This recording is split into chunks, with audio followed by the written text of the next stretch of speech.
whisper. I've gotten quite tired of talking, and it feels nice to whisper and to use this equipment that I barely use, so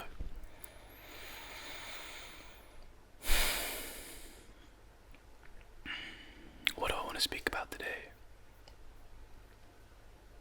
I feel as though there's such a lightness coming through the collective that is pushing out anything that's not real.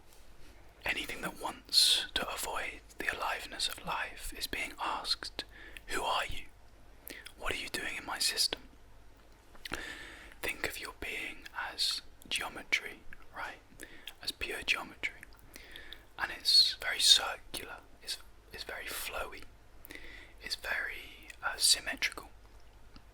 Now, within this very natural geometry, you can start to form structures, rigid, almost angular structures within, that when this current of life force tries to flow through, it's almost like it stiffens, it freezes, it hardens.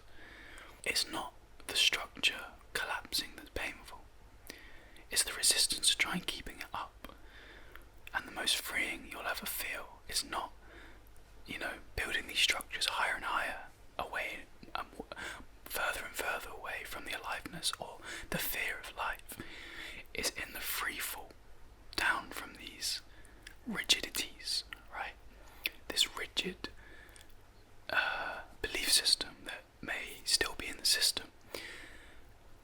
As you fly, as you really fall with style, in the words of Buzz Lightyear, when you're falling with style, or Woody, you start to discover that you'll never feel safe in structure. You'll never feel safe in a rigidity of a ground. In that free fall is a beautiful transmutation of love, of fear, that is really just compressed love. Anytime you build a structure around something, you're really solidifying love into fear or shame or guilt, whatever. Now, I want to go on to a second subject today.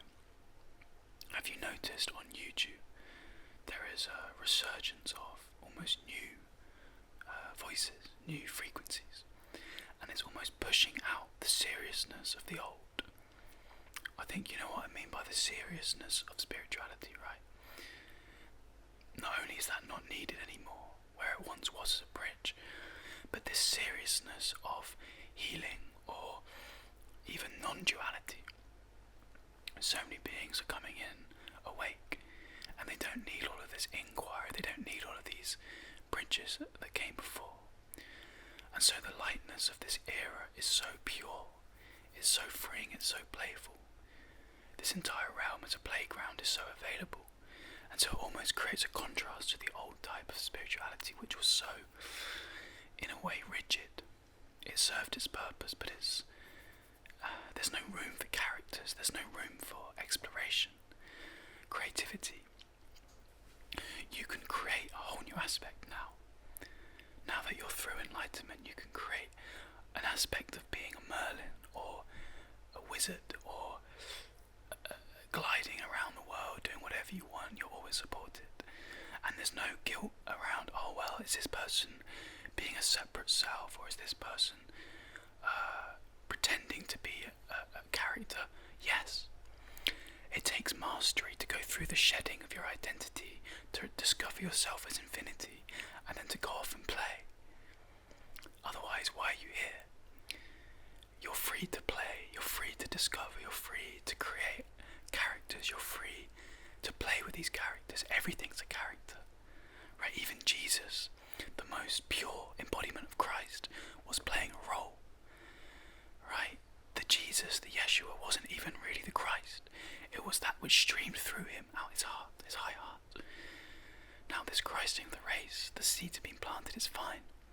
You don't need to protect these codes anymore. You have to protect the purity of no self or all self, right? Brahman, right? Anatta. This detoxification, the purification of identity is done for many of you. Now, you'll be opening up to so much more now. Walking between worlds, going beyond even the 7 chakra system of the traditional chakras, opening up your entire field to walk which isn't verbal. Telepathy. I've started to create a new language called crystalline seed nodes, and this language, I'll show you a snippet. I've done 1 second as an example. I'll do it now. 3, 2, 1. You see that? This is a type of language which only uses geometry to bypass the conscious mind and can transmit frequencies energetically. You know, like a QR code stores way more information than the written words. This kind of communication that I want to build as a bridge to telepathy is like a decentralized language. It's like completely fresh. It packs in so much more light, so much more consciousness into this medium of expression. Like if you were to go up into a ET ship and they were to show you geometry flashing, that's how I remember it being. It's not English. Yes, they can use telepathy, but there's a whole new medium of transmission. When I speak to you now, I'm actually speaking the words to your conscious mind, and the energy below the space between the words is going into your energetic receptivity. So now we can use language, colours and sounds to bypass the conscious mind and transmit a different type of language. Because language as a dualistic way of communicating is actually creating a barrier of transmission that then has to overcome through language. So it's trying to outdo itself. You can't fix the mind from within the mind. You can't fix language from within language. So this is another thing that's opening up. What I've started to read in the field, especially sensing this playfulness that's coming through. Now I'm going to say the younger generation, but I want us to get over age as being like separating generations, to the point where when we all start to embody this such immortality even within the flesh and constant rejuvenation, we don't need to be in different generations and use that as an excuse. But what you are seeing is that those who may be coming from an older, more serious timeline of density are being invited into a lightness that the young speakers are sometimes embodying, of not so much this linear healing, this linear transmutation. It's like, okay, you're free. Now any more of this fixation on yourself as something broken is so old. It's tiring.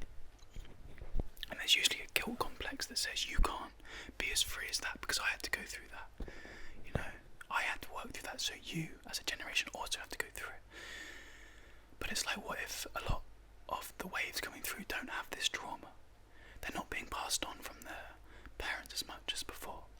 So now we're all meeting in this invitation, right? We're meeting to say, look, let's go into this future without this discipline, right? Without this mission-based save the world mentality.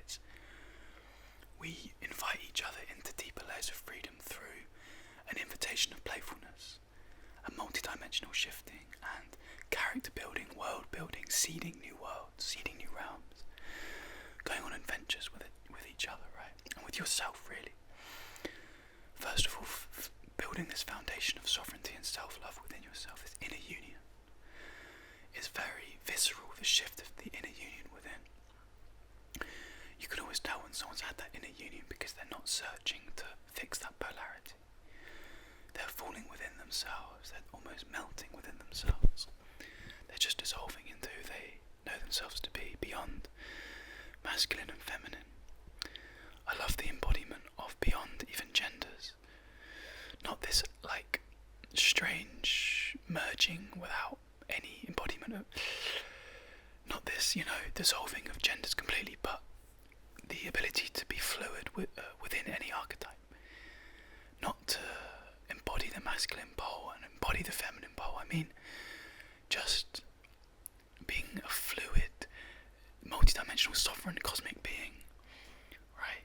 That loves the masculinity within itself, loves the femininity, doesn't repress that into like nothingness. It's more an embracement and a juicing of it all.